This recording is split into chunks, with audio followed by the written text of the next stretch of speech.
Hello everyone, here we will be starting with History Class 9th, Chapter 1, The French Revolution. So welcome to our channel, The Educational Tips.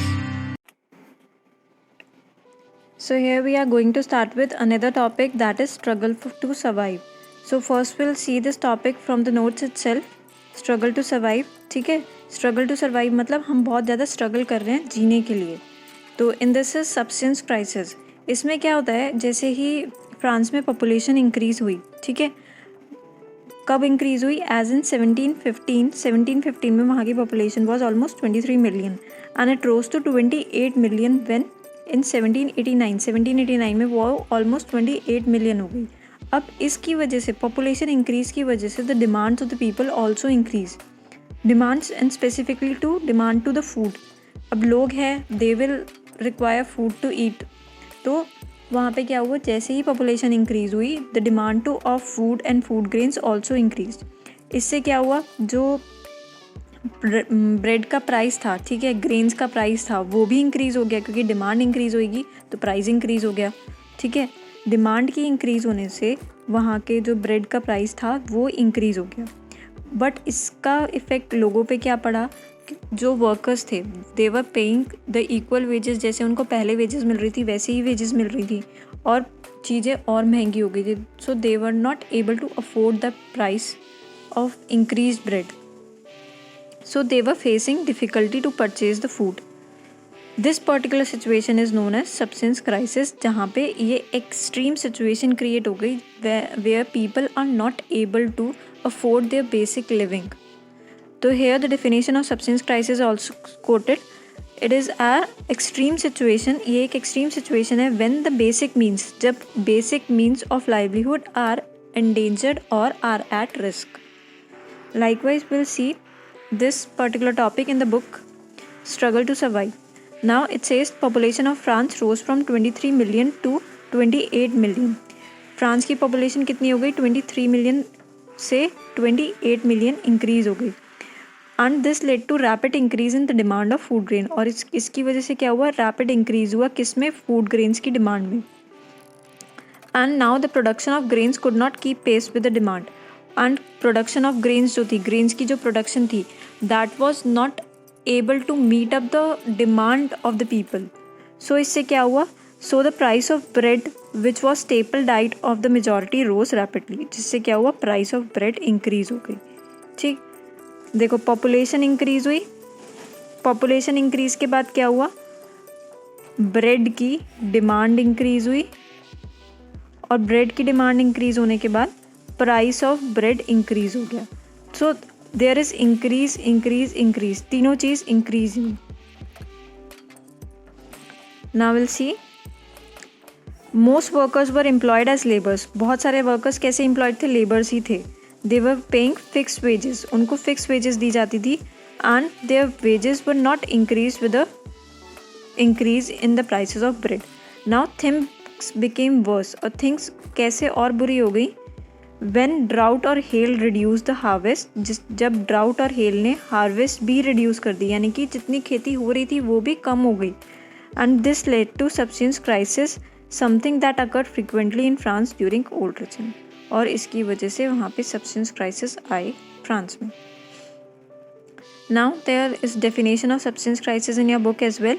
It is an extreme situation, ये एक extreme situation है जब basic means of living are endangered. इसके अलावा एक और definition दी है anonymous, who is known as anonymous, जिसका हमको कोई नाम नहीं पता हो, who is unknown to us. So it sets one whose name remains unknown, जिसका नाम अननोन है. Now will see the next topic, growing middle class. अब ग्रोइंग मिडिल क्लास में क्या देखेंगे, वी हैव फर्स्ट, सेकंड और थर्ड स्टेट पीपल. जो ये थर्ड स्टेट्स के लोग थे ना, they were mockingly called as middle class people.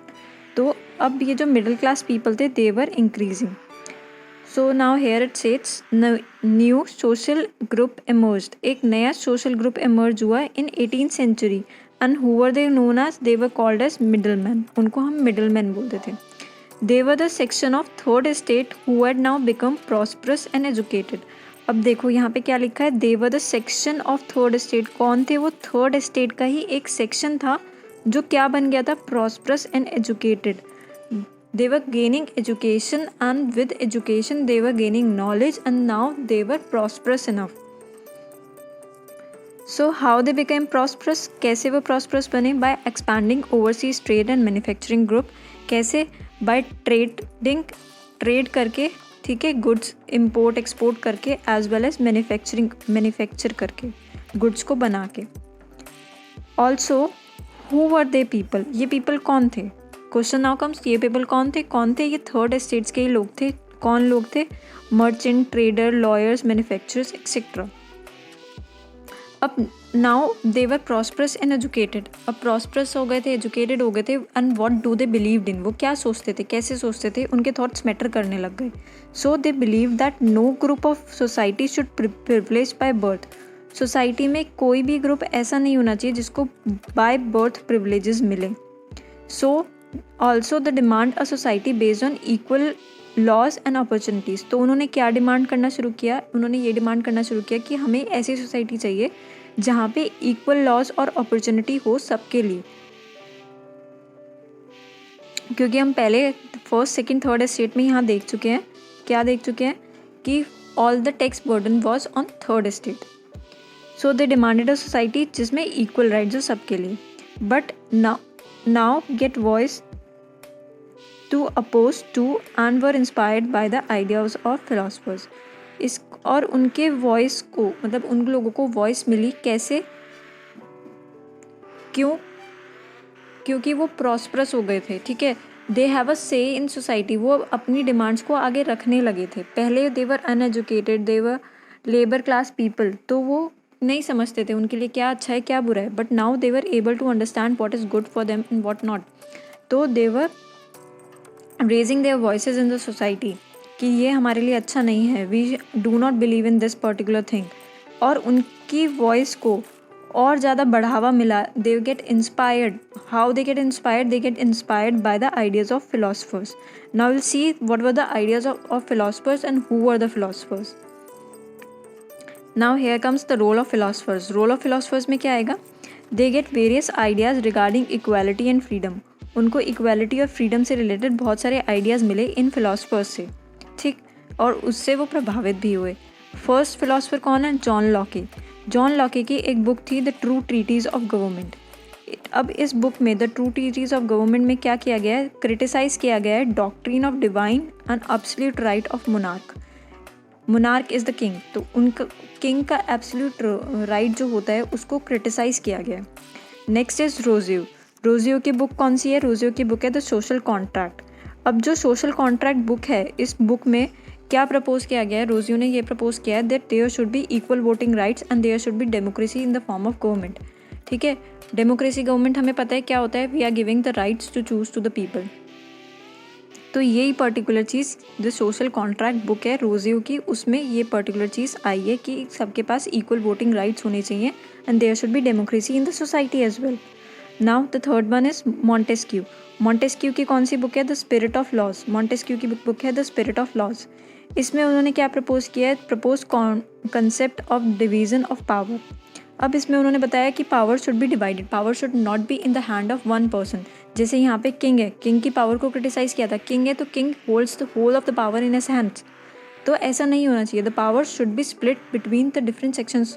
तो यहाँ पे उन्होंने बोला है कि there should be sections in the government, legislative, executive और जुडिशरी, जिसमें पावर स्प्लिट होनी चाहिए, इक्वल लेवल पे डिस्ट्रीब्यूट होनी चाहिए और आगे जाके कोई ना कोई एक दूसरे को आंसरेबल हो जिसमें. नाउ इसमें हम और क्या देखते हैं? ये सारे जो आइडियाज़ थे, दीज आइडियाज़, ये जॉन लॉके, रोजियो, मॉन्टेस्क्यू के आइडिया से जो लोग प्रभावित हो रहे थे और जो लोग सोच रहे थे, ये लोगों में डिस्कस होने लगे. ठीक है, they were discuss in public as well as the king Louis 16 plan to more taxes. और क्योंकि ये आइडियाज़ डिस्कस हो रहे थे तो किंग ने क्या किया, क्योंकि किंग की तो ट्रेजरी ऑलरेडी एम्प्टी थी and he wanted to impose, और अपने आप को ज़्यादा पावरफुल दिखाना चाहता था, तो he impose more taxes on the people, जिसकी वजह से लोग और ज़्यादा उसके अगेंस्ट में हो गए थे. Now will study this particular thing from the book as well. Growing middle class investigates and to privileges. Now, in the past, peasants and workers had participated in the revolts against increasing taxes and food scarcity. अब past में क्या हुआ था, peasants और workers ने किन revolts में participate किया था, टैक्सेस के इंक्रीज और फूड स्केर्सिटी के अगेंस्ट में उन्होंने फाइट किया था. But they lack the means and programmes to carry on full scale measures that will bring about a change in the society and economic order. But कोई programmes ऐसे नहीं थे जो उनसे प्रेरित हो सके या कोई उनको सपोर्ट कर सके जिससे उनको सोसाइटी में चेंज लाने में हेल्प मिले. And this left to those groups within the third estate who had become prosperous and had access to education and new ideas. और अब क्या होने लग गया धीरे धीरे, थर्ड एस्टेट्स के जो पीपल थे, now they had become prosperous and educated, तो उनके जो नए आइडियाज़ थे they were started getting discussing in the society as well. लोग समझने लग गए उस चीज़ों को. The 18th century witnessed emergence of social groups terms at middle class. 18th century में एक और emergence of social group आया, कौन, middle class. Middle class for the people who were traders and manufacturers of goods. ठीक है, वो क्या trade करते थे, वूल, सिल्क, टेक्सटाइल्स, ये एक्सपोर्ट करते थे, इम्पोर्ट. ठीक है. In addition to the merchants and manufacture, merchants और मैन्युफैक्चरर्स के अलावा थर्ड स्टेट्स में और कौन आते थे, प्रोफेशनल्स जैसे कि लॉयर्स और एडमिनिस्ट्रेटिव ऑफिशियल्स भी आते थे. ये सारे के सारे क्या थे, educated people. Now they were the people of the third state as well as they were educated also. और ये किन के आइडियाज से प्रभावित हो रहे थे, their ideas investigating a society based on freedom and equal laws. वो कैसी सोसाइटी चाहते थे, ऐसी सोसाइटी चाहते थे जिसमें फ्रीडम हो और इक्वल लॉज हो, इक्वल अपॉर्चुनिटी हो सबके लिए. Were put forward by the philosophers such as John Locke, Jean Jacques and Rousseau. In his two treaties of government, Locke sought to refute the doctrine of divine and absolute right. And now here, ये किससे प्रभावित हुए थे, इन लोगों के idea से प्रभावित हुए थे. हमने यहाँ पे पढ़ा है लास्टली वी हैव रेड कि John Locke, Montesquieu and Rousseau, three peoples वो थे. उन्होंने अपनी अपनी बुक्स लिखी, उनमें क्रिटिसाइज़ किया, किंग की पावर को क्रिटिसाइज़ किया, इक्वल राइट्स के बारे में बात करी और इक्वल डिस्ट्रीब्यूशन ऑफ पावर के बारे में बात करी. देखो यहाँ पे भी दिखती है, बुक दिया हुआ है मॉन्टेस्क्यू की द स्पिरिट ऑफ लॉस. ठीक है. अब ये सारे के सारे जो आइडियाज़ डिस्कस हो रहे थे, ठीक है, सोसाइटी में, दे वर इंटेंसली डिस्कस्ड. कहाँ पे डिस्कस हो रहे थे, जहाँ पे भी ग्रुप फॉर्म होते थे, लोग कहीं पे भी जाते थे, they were discussing about these ideas of freedom, of equal voting rights, of equality.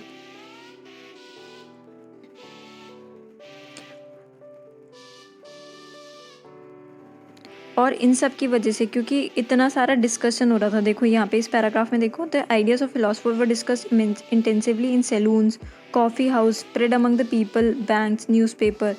ये इतने ज़्यादा स्प्रेड हुए कि they were published in newspaper as well. तो ये सब चीज़ें किंग की नज़रों में तो आई ना, एंड किंग ने इसका रिजल्ट क्या किया, किंग ने टैक्सेस इम्पोज कर दिए. किंग फर्दर इम्पोज टैक्सेस, उसने टैक्सेस इम्पोज कर दिए.